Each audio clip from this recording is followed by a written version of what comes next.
So I'm gonna attempt to do a video on the empanadas you guys have been asking me about. I try to prep everything so I can make a short video. So here I have 2 tablespoons of olive oil. This is the one I'm using. It doesn't matter which brand you use. Then I have a pound of ground turkey. It doesn't matter which brand either. I put roughly between half a tablespoon to 1 tablespoon of salt, pepper, basil, and this garlic powder that I got from Amazon. Is very expensive, but it's really good for your health. Well, or to better your health. Anyhow, I'm gonna saute this on the pan with half a medium onion diced, about a handful of cilantro diced, pimento peppers. They don't have to be Goya, they can be any brand, and it's better if they're already diced. This one was not. If they're already diced, you want to use half the jar.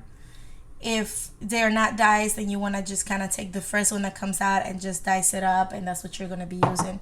I also put about 2 tablespoons of Worcestershire, I don't know if I'm saying that right, sauce. You can use soy sauce too. I like this one. It gives food an outstanding flavor. And not only that, but the nutritional value of it is light. Come on. It's like the soy is not bad at all. Anyways, so I'm gonna turn the stove off now and I'm gonna saute this. Oh, also you want to take 2 cloves of garlic and just dice it up. This is what I have so far. I'm just gonna throw this in here and saute it and then kind of brown it. And after you brown it, you want to throw your tomatoes. So I used to not put tomatoes in it, but recently I tried that and I kind of liked it and I kind of stuck with it. The tomatoes that I get are the ones with chiles, which y'all know I don't like spicy stuff, but for the sake of the food. Oh, then I got some garlic stuck over here. We gotta use everything. This is what I get. They're 99 cents. And so it just kind of gives a spice to it, but I don't put this until after it's browned alongside with my tomato sauce. I didn't have tomato sauce today. I'm just using pasta sauce for spaghetti, but whatever. I'll put about half the can because this is like 2 cans in one. What is this, like 12 ounces or 16 and 24 ounces? So normally you would just use 1 can of tomato sauce and then half of the can for the tomatoes. After you throw that in, after it's browned, you kind of throw about half a cup of water and just cover it up, turn it down to like medium or low medium, and then you know, for it to bubble it up and kind of boil it with it, get the flavor. But I just mix all of this together to brown it like that. Sometimes I also end up throwing ketchup depending on how I feel like cooking it that day. This is the filling so far. Okay, so it's almost all browned. I like mine to like be well done, but I just kind of, I don't want to say mush it. You just want to like make sure it's not in big clumps of meat. And it does give some color. You see the cilantro is like almost not there. The cilantro, a lot of people don't like it. It just gives food really good flavor. That's why I use it. But anyhow, now we're gonna just throw the half can of tomatoes. Oh, it was more than half, but whatever. You're gonna mix that up and just kind of brown a little bit more. I already turned mine. Let me turn it back up. I was turning mine to medium already to kind of like, you know, stop it from burning and sticking at the bottom. And you may need a bigger pan. This is just 1 pound, and obviously you guys just saw that I just put a lot of tomatoes. So yeah. Then you do the sauce. Not that much. It's almost like if I'm cooking spaghetti, but it's not for spaghetti. And so technically this is the meat that I make for mostly everything. My spaghetti, my empanadas, what else? Anytime I'm making anything with ground anything, I pretty much do it like this. So you just mix it and let it cook down a little, you know, to lose some liquid. And after you lose a little bit of liquid, then you just kind of cover it up. You may not need to put the half a cup of water.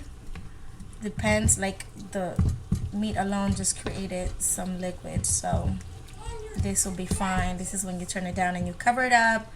I want to say for about maybe 15 minutes. You just gotta have to keep an eye on it because otherwise it will get stuck. The meat that you want for the empanadas is not one that's really liquid, so you want the sauce to thicken, definitely.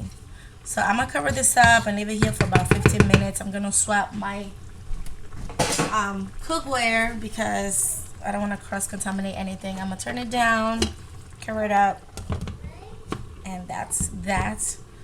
Once it's dried, I'll show you what it looks like. So the next step is filling the empanadas up, and basically you need the Goya discos. It says here para empanadas, so dough for turnover pastries. It brings 10. You can have bigger ones, and I believe these are the small ones. And then you just need cheese, just regular American cheese. And what I do is I take one square and I fold it in half, and then I put it in the middle of my disc. Most of the time this will be frozen, and you'll have to get like either, you know, thaw them out or put them in the microwave, and then they should work fine. I try to set mine up like such, and then you kind of take a spoon of, like a spoonful of the meat and put it in the middle. So you try to avoid having any of the sauce on it. I know it's going to be very difficult because they're extra juicy, or at least mine are. But you just kind of put some meat on it, and I mean, I try to do them all at one time and then I fold them, but I'm just gonna do 2 and then I'm gonna fold. I'm not gonna try to put too much so that way it doesn't leak or whatnot. The cheese that I have is Kraft. You don't need this one. You can have whatever you prefer, or you can even put, you know, don't do it with cheese or mozzarella cheese or whatever cheese you want to do. And I just take that off and I fold in half, and I try to press here like this. Now some of them, like this one, is kind of dry on that end, so I'm gonna try to make it work. I just fold it this way to avoid any leakage when you're frying them. I mostly fry these. I have not tried to bake them yet or in any type of air fryer, but this is basically how you close it up, or I do. You can, of course, do the fork like a lot of people do. And there you go. That's how you basically prepare them. And then this is ready for you to fry them. That's all you need. Technically, it's almost like, it's a turnover, but stuffed with meat. Like, I call them beef patties. Okay, so then you get a pot, whichever pot you like to deep fry, or if you have a deep fryer, that's even better.